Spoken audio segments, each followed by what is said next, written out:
CBS Radio Mystery Theater presents...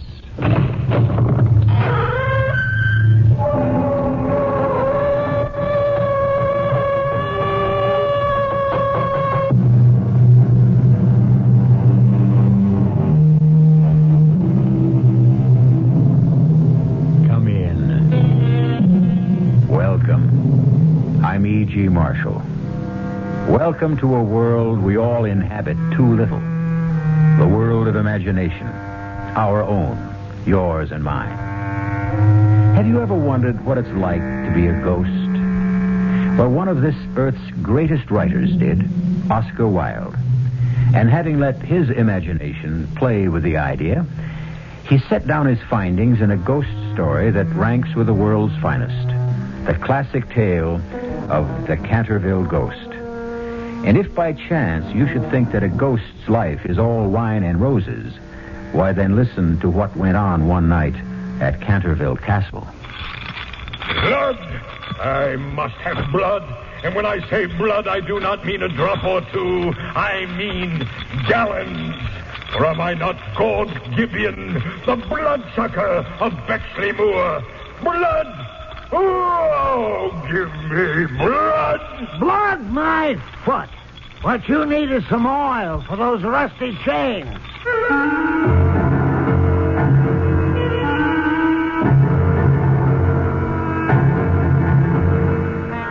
Our mystery drama, The Canterville Ghost, was especially adapted from the Oscar Wilde classic for the Mystery Theater by George Lothar and stars Arnold Moss.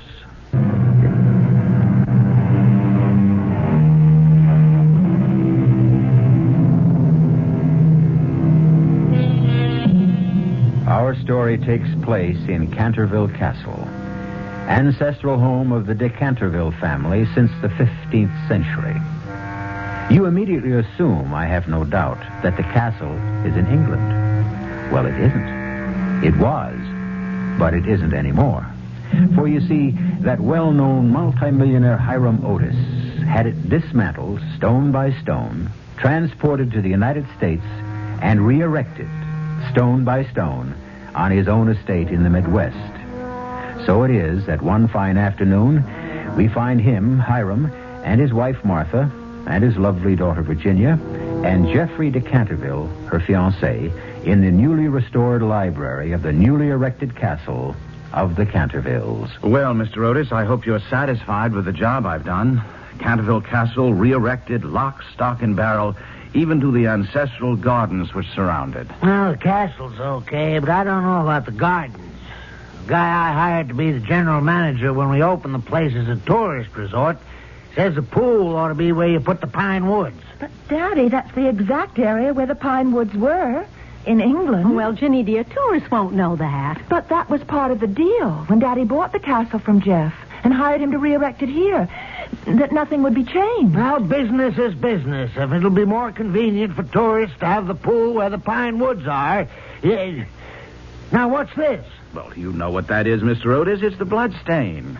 That's the spot in front of the fireplace where Sir Simon de Canterville stabbed his wife to death way back in 1601. I told you I wanted it removed. And I told you it can't be removed.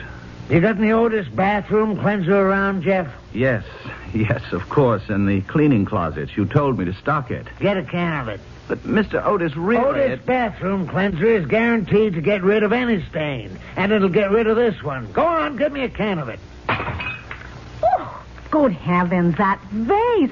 Oh, dear, it fell off the mantelpiece. No, it didn't fall off, Mrs. Otis. It was knocked off, I'd say, by Sir Simon de Canterville. The ghost? Yes, I'm afraid he doesn't like the idea of removing that bloodstain. However, I'll get the cleanser. Him and his ghost. What, do you think I was born yesterday? Jeff wouldn't lie to you, Daddy? and if he says the castle's haunted, then... Now, look, Ginny. Just because this fortune hunter fiancé of yours, Lord Geoffrey Canterville, believes in ghosts, doesn't mean I have to. Daddy, if you call Jeff a fortune hunter once more, just once more... Okay, honey. I'm sorry. All I want is your happiness, sweetie. And if he'll make you happy, fine. find? Here we are, Mr. Otis. A fresh can of Otis bathroom cleanser. All right, let me have it. Now watch. I spray it on the bloodstain. You bring a cloth to wipe it off with? Oh, no, I'm sorry. Oh, never mind. Use my handkerchief. Now, one wipe, so. Where's your bloodstain now? Oh, Hiram, it's gone. What else? An Otis guarantee is an Otis guarantee. It will come back. Not after an Otis cleanser treatment, it won't. Oh, what was that? Oh, what is it? It's the ghost again, Mrs. Otis. No, it was the wind, something. But there isn't any wind. No, it was something else, but not a ghost. I just plain don't believe in ghosts, and that's the end of that. Well, if you ask me, Mr. Otis, it's only the beginning.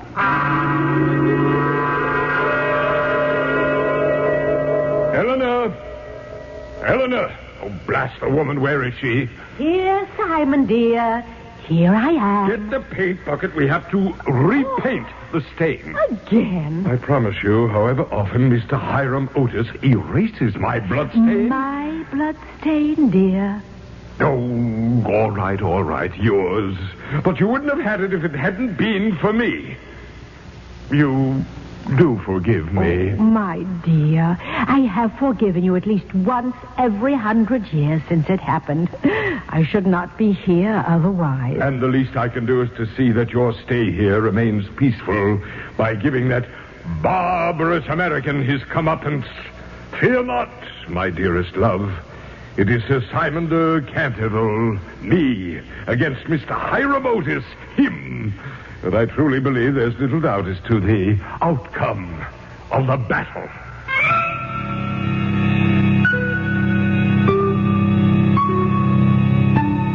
A blue bloodstain? What do you mean a blue bloodstain?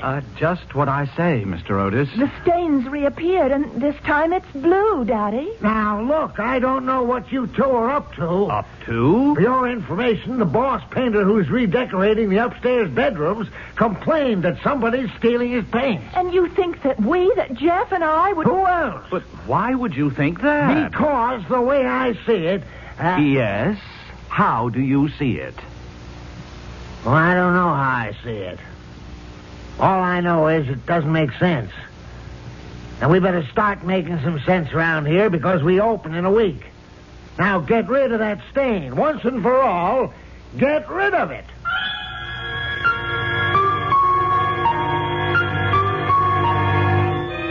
Do you realize that I have repainted that bloodstain by the fireplace 4 separate times, and each time that meddling American has had it removed? I should think you'd want to forget it.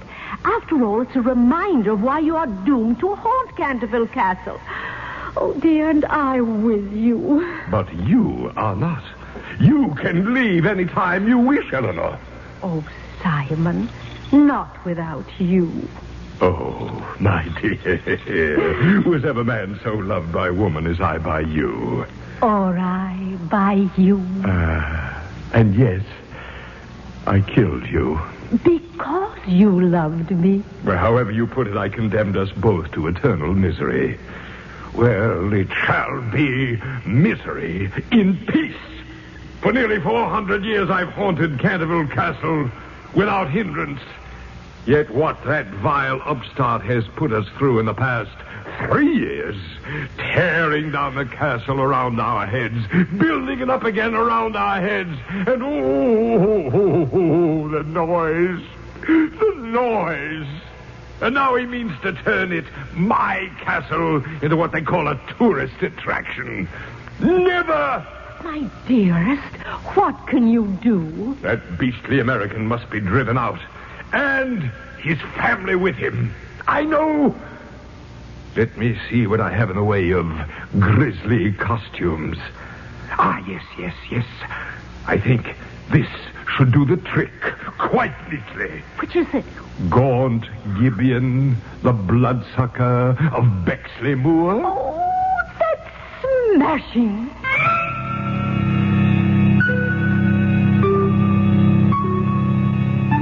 Jeff, I won't let you get married till you get a job. But, Daddy, Jeff doesn't need a job. He has all the money you paid him for Canterville Castle. Have you? Have you, Jeff? You know I haven't, Mr. Otis. But obviously Ginny doesn't. You didn't tell her. Tell her what, Otis? Yes, what? Well, tell her. Ginny, I'm afraid that just about every cent your father paid for Canterville went to pay off back taxes, liens, mortgages, interest payments, and the Lord only knows what. Oh, Jeff. Well, don't you see, that's why I sold Canterville in the first place. I had to. I couldn't keep it up anymore. I had no choice. It was sell or lose everything. So you see, he's broke. Flat bust. Now, just a moment. I have the promise of a job, Mr. Otis, a top-flight architectural firm in New York. The promise of a job. Now, look, Jeff, there'll be no marriage until... What's that? I don't know. I'm afraid I do. It's the Canterville ghost. The ghost? Come on, Jeff. Come on now. Aren't these tricks of yours getting just a little childish? Now, Mr. Otis, believe me, this is no act. It's the real thing. Whenever the ghost moans like this, it means he's going to put in an appearance. And I've seen some of those appearances. Now, Mrs. Otis, Ginny, you'd better come with me. Oh, where to? Well, anywhere but here. I'm not afraid of the ghost myself. He's never done me any harm, but his appearance can be positively ghastly. And you'd better not see it, either of you. No, I'm staying here. What? I've been hoping to see him, Jeff. Hoping to see the ghost? Yes, Mother. Oh, somehow I have a feeling I won't be afraid of him. Don't ask me why. I can't explain the feeling. I just know I won't be. Of course you won't.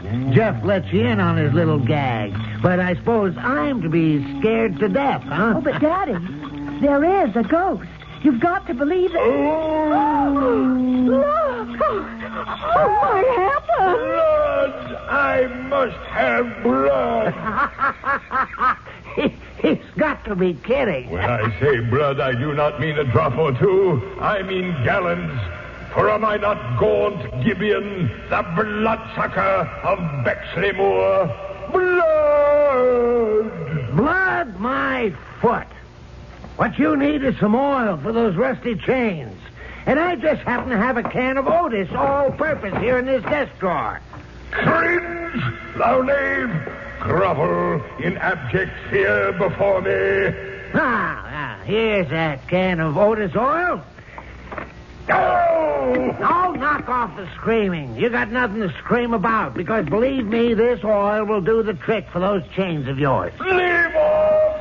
Thou art ruining my chain. Daddy, stop it. Leave him alone. And another squirt right Daddy, here. stop it. Give me that can. Here now. Leave him alone. Can't you see how unhappy he is? Oh, now, look, Jenny, any guy tries to pull a gag on This me is no like gag, no trick. This is misery. Oh, look at his face. Look into his eyes.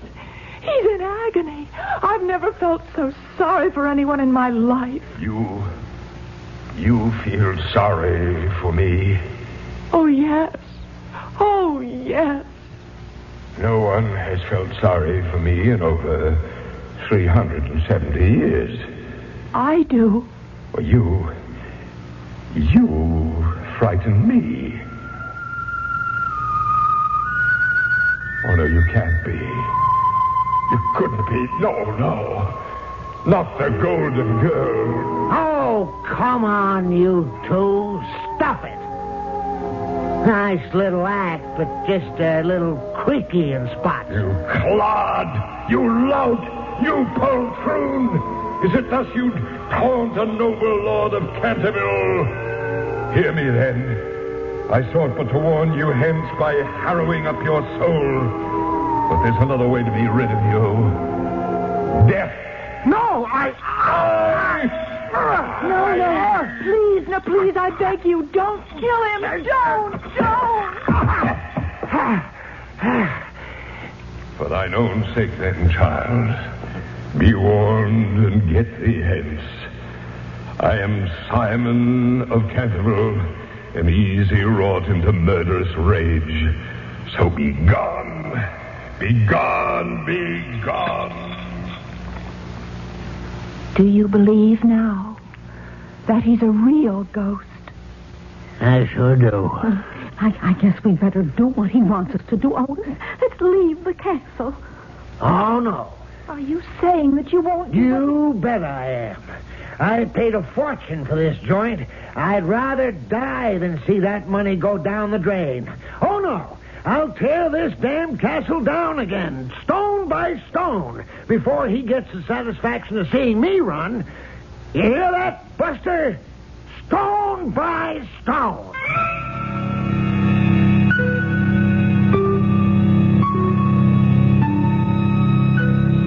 It certainly appears that for once, for the first time in nearly 400 years, the ghost of Sir Simon de Canterville has met his match. What happens, you may ask, when ancient English ghost meets eyeball to eyeball with modern American business tycoon?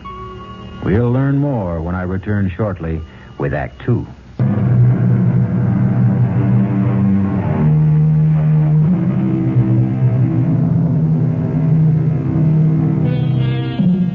Now, really, you know, Sir Simon de Canterville, or rather I should say the ghost of Sir Simon de Canterville, can't be blamed for threatening to kill Hiram Otis. After all, it is his castle, or it was, and, well, how would you feel if you'd lived somewhere for nearly 400 years only to have someone you'd never seen before threaten to tear the place down, stone by stone?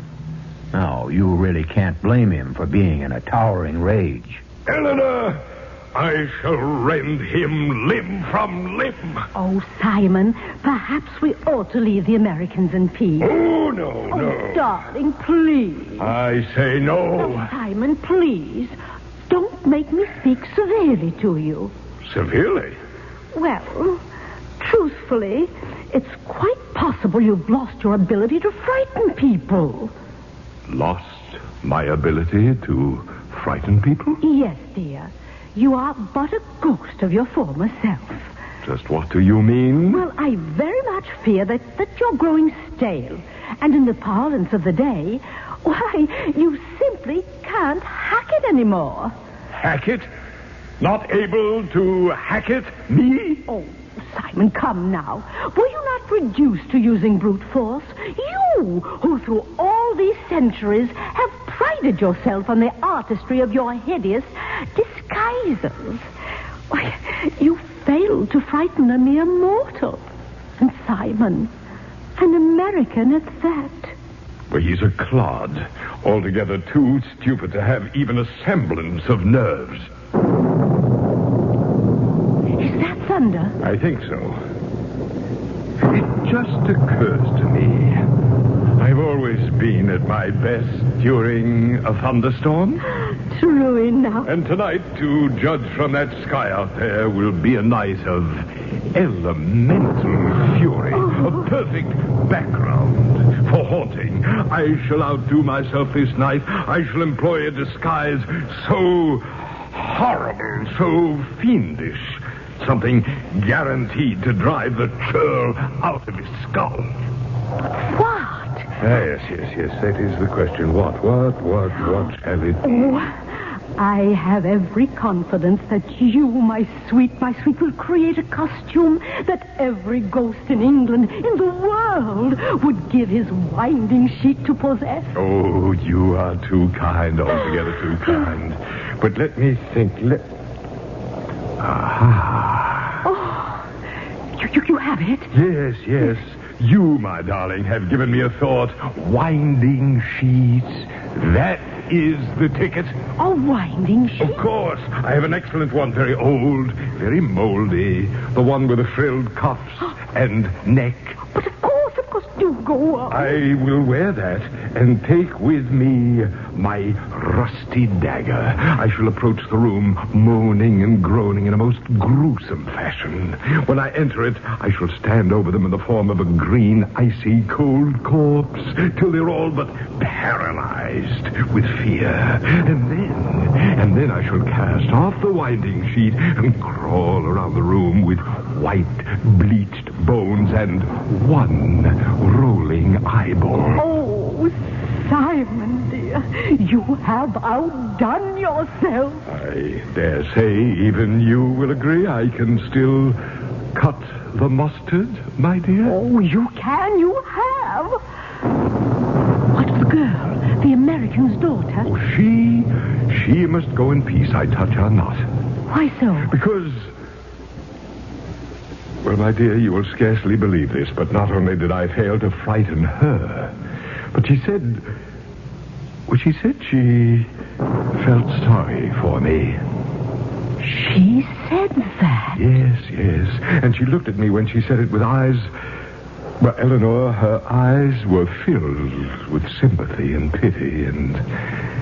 Yes, love. Oh, Simon...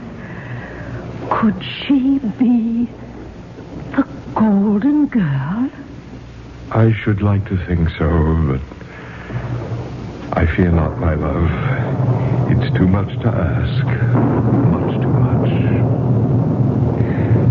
But I must to work. The night approaches and the storm. I promise you, that within a few short hours I shall reduce the cold-blooded Hiram Otis to a mindless mess. Why have you brought me here, Jeff? I've never seen this part of the castle before. It's a hidden passage, or it once was. As to why I brought you here, well, it seems to me every time I want to be alone with you, your father shows up, or your mother, and... Oh, Ginny, I do want to talk to you. Yes? Ginny, marry me. But, Jeff, dear, I'm going to. You know that? No, I mean now. Tonight. Tonight? Yes, let's get in my car, drive to town, find a justice of the peace, and get married. But, darling, we don't have a license. Oh, we'll get one. How? I don't know, but we will. I'll manage it somehow. Jeff, this is the United States, not England. Things are done differently here. And anyway, there's no sense discussing it because I just can't go against my father's wishes. Oh, you don't have to be afraid of him. Afraid? Darling, I'm not afraid of him. I love him. I know what you think. That he's hard and domineering and ruthless and a lot of other things. But you know, inside, he's not that way at all. Perhaps not. Unfortunately, I only know him from the outside. But as time goes by, you'll learn to know him better. And you'll see... Ginny, you're not a child. You're a woman. I need you, Ginny. I want you.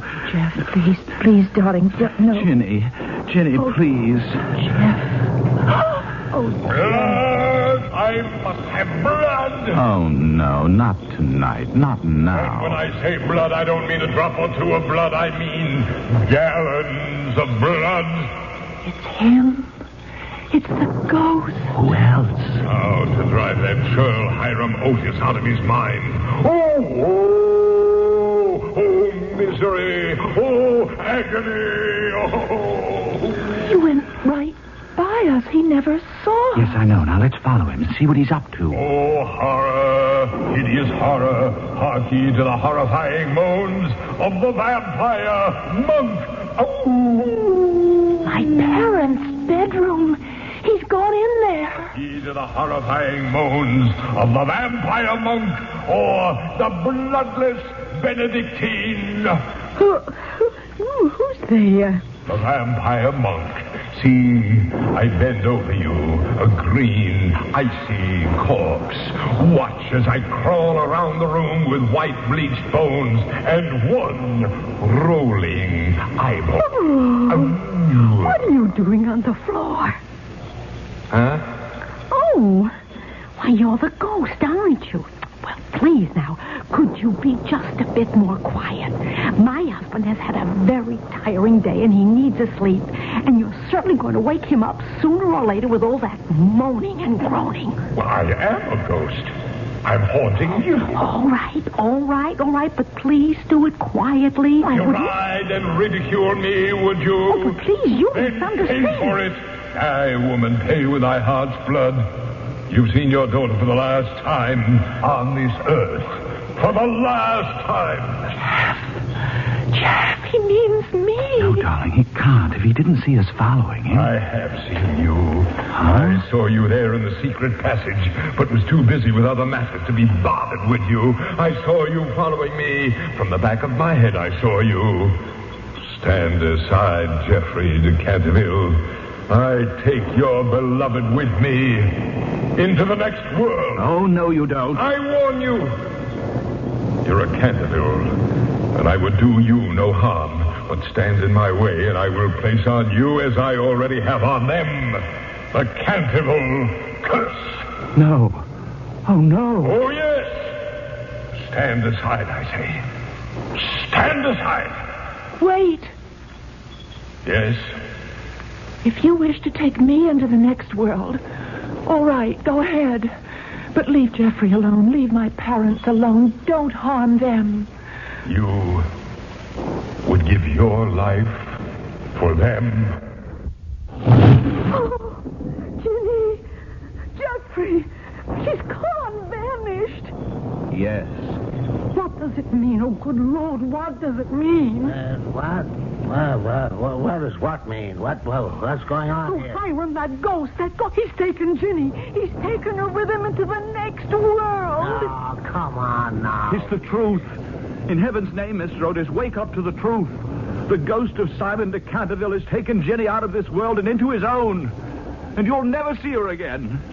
And I'll never see her again. What the devil are you talking about? It's the curse of the Cantervilles. The ghost placed the curse on you tonight. Oh, what lies ahead for you, Mr. Otis? Yeah? What does lie ahead for me? I can't even begin to tell you. And even if I could, I wouldn't dare.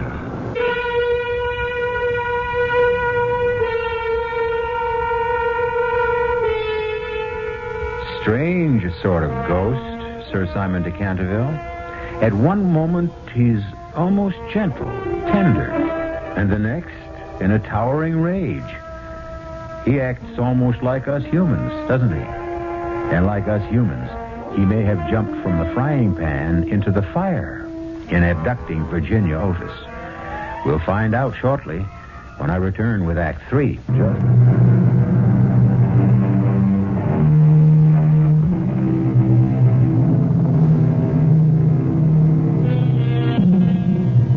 I take you now down a short flight of wide stone steps, somewhere in the nether regions of Canterville Castle. Steps stained by centuries of dampness. It is a place where rats and beetles might scuttle about, in and among the bleached bones of a skeleton which lies on the stone floor. Poor skeleton. One of its hands, manacled, claws towards the remains of a bowl which once held food. A door opens. A light appears on the steps, and Sir Simon de Canterville sweeps down the steps, dragging Virginia Otis after him. He flings her to the floor. Here lie my bones. Here soon shall lie yours. He whips a dagger from a case at his side, stoops, grabs her by the hair, and holding her head back, makes as if to plunge the blade into her throat, but he stops short. How can you look at me like that? Are you not afraid? No. You face death, yet you're not afraid. Do I face death? Will you kill me? What is to prevent me? You killed once out of passion and have suffered nearly 4 centuries for it. Would you dare again? I would. Well, then, if I'm to die, I suppose I shall. Being afraid wouldn't help matters. But really, I'm not afraid. At least, not of you. Eleanor was right. Eleanor? My wife.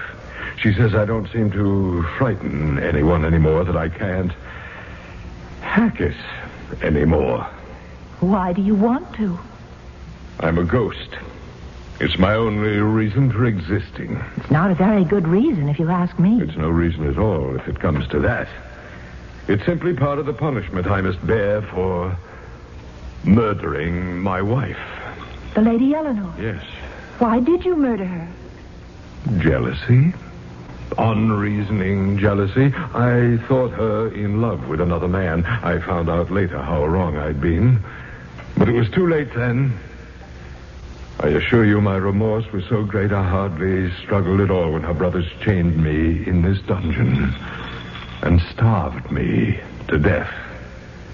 And that's your skeleton? Yes.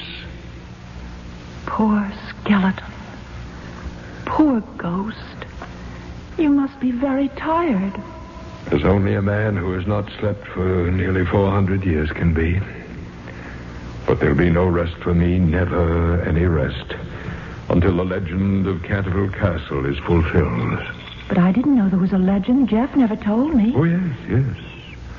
And when it is fulfilled, then I shall sleep at last in the little garden far beyond the pine woods. What garden do you mean?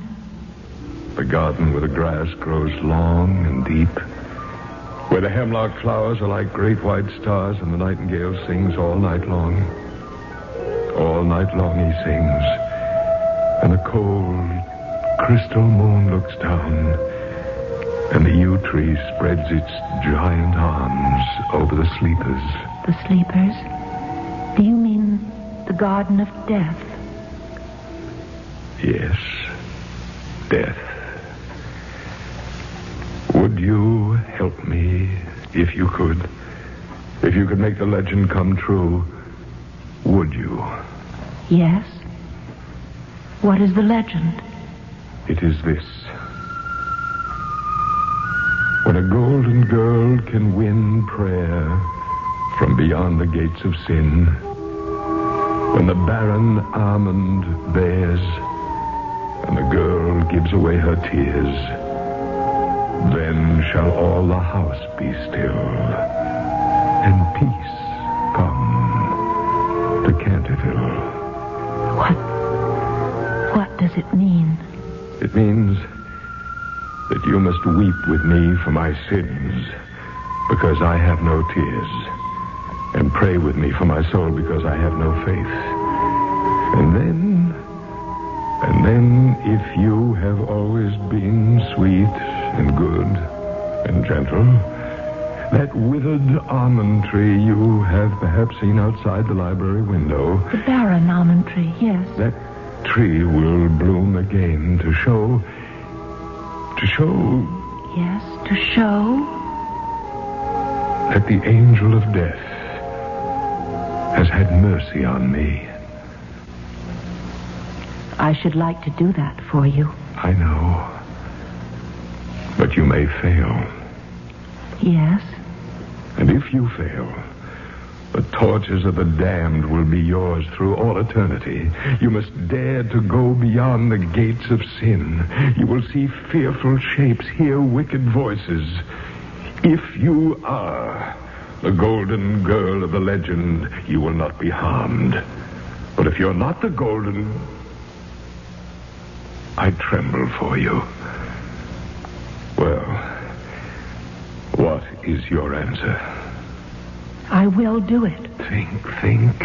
Be sure. Oh, do be sure. I am sure. Then turn, and behold the gates of sin.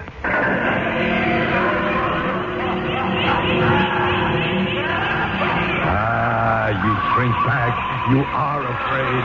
The shrieks, the laughter. Worse lies beyond the gates. Far worse. You are afraid. And I am doomed. No. You will go for me. You will go beyond the gates of sin. For you, or any other soul. And give me your hand. Let me kiss it. Fingers cold as ice. Oh, but your lips burn like fire. Soon, perhaps, my lips, too, shall be cold. If you are the golden girl, I pray God you are, for your sake more than mine. You must release my hand now. If I'm to go beyond the gate. Yes, I know. Only... Let go. Let go. Go! No, Virginia! Come back! Come back!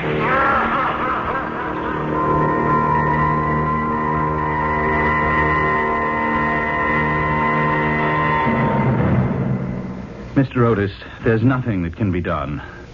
Virginia's gone. Forever. Hiram, it's all your fault. If we hadn't ridiculed the ghost, if we had just taken him seriously, all this would have been avoided. I got to admit you're right, Martha. But that doesn't help matters. All I want now is to get Ginny back. Safe and sound.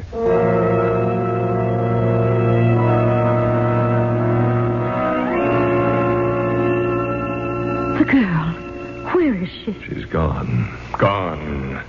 I've been a fool. I thought she might be the golden girl, the girl of the legend, and I let her go beyond the gates of sin. Oh, no. If that be so, I am done with you, Simon. Oh, no, not you. Oh, don't touch me. Don't touch me. You're revolting enough to be human. I tried to stop her at the last moment. I tried. But it was too late. Too late. Too late. Simon. The nightingale. Eleanor. The nightingale. Oh. It sings. It sings in the garden of death. It sings. Oh, and the girl, Virginia. Oh, she succeeded. She must have. Simon, look. Virginia. Sir Simon. You've returned. From beyond the gates of sin, you've returned. Did you think I wouldn't?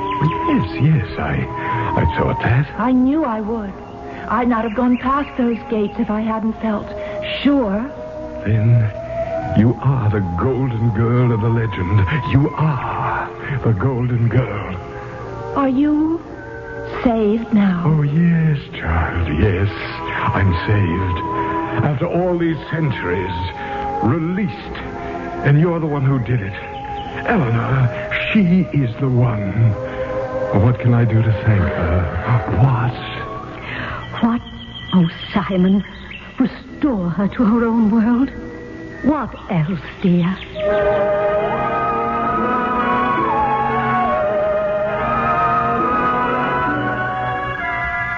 My watch is stopped.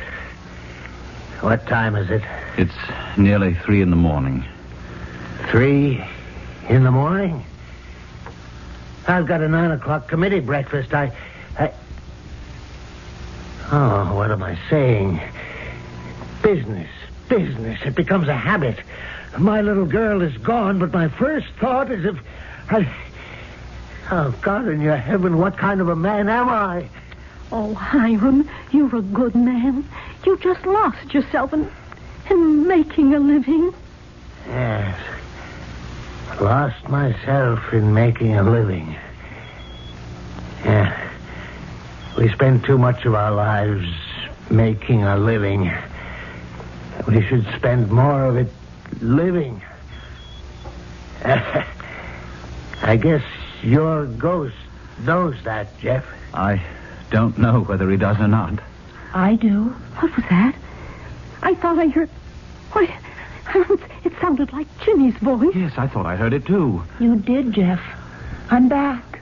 I'm here. Ginny! Oh, my God. Ginny! Oh, it's Ginny. Oh, my baby. My baby. Where have you been? What happened to you? No, Please, don't ask darling. me. Don't ask me that ever again. Yes, but Ginny... Daddy, I love you, but please don't, not ever, try to tell me what to do with my life, my soul, again. Let me do what I want to do, what God put me into the world to do. You sound strange. No, not strange. Truthful. I've seen what lies beyond this world, beyond us. And we here on this earth, we think that we're the end of everything. And we're really only the beginning. Daddy. Dad. And Mom. And you too, Jeff. There's so much out there that we don't understand. So much. Ginny, what did you see? What's that? Not a bird at this hour of the morning? It's a nightingale, Mother, and... Come to the window. I'm sure we'll see what I expect to see. Yes. There. Look. At what, Ginny? At what? The storm is over now. And the moon, a great white moon, sheds its light over the gardens. Look. The almond tree. The barren almond tree. Why, it's blossomed. I can see the flowers in the moonlight. And that tree, it's part of the legend. For centuries it hasn't bloomed, and legend said it never would until peace came to Canterville. And peace has come.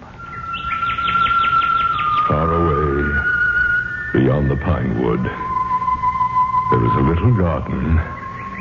There the grass grows long and deep. There the hemlock flowers are like great white stars. And the nightingale sings all night long. All night long he sings. And the cold crystal moon looks down. And the yew tree spreads its giant arms over the sleepers.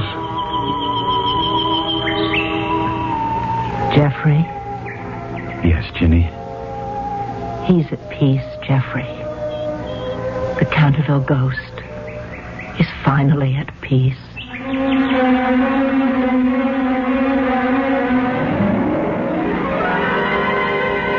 This story, this beautiful story, we owe to a man named Oscar Wilde. Perhaps some of you know the tragic details of the last years of his life. Well, no matter. What's important is what he wrote. Almost 100 years ago. Wrote what entertained you in this past hour. And perhaps enlightened you, too. It is better to live than to make a living. I'll be back shortly.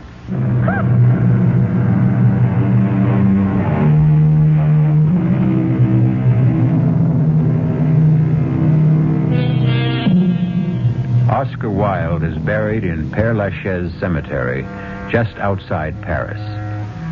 I visited his tomb. A tomb over which a sad angel with drooping wings weeps. And yes, I bowed my head. Not so much in homage to the man as to the spirit within him. The spirit within all of us. Our own private, very private Canterville ghost. Our cast included Arnold Moss, Marion Seldes, Mildred Clinton, William Redfield, and Robert Dryden. The entire production was under the direction of Himan Brown. The answer's still the same. No dog, no baby. Just be happy with these dumb plants. They're bad enough. Taking out the whole bloody windows. I hate you. Yeah, look, I'll let you keep them. I hate you. I wish you were dead. What did you say? I said I hate you. I wish you were dead. Did you really say... Hey, what? Hey, what's this? The bloody plants are on my neck. Hey, Barbara, they're all around me. They're choking me. I can't get them off. Hey, Barbara, they're too strong. Barbara, don't stand there. Get them off.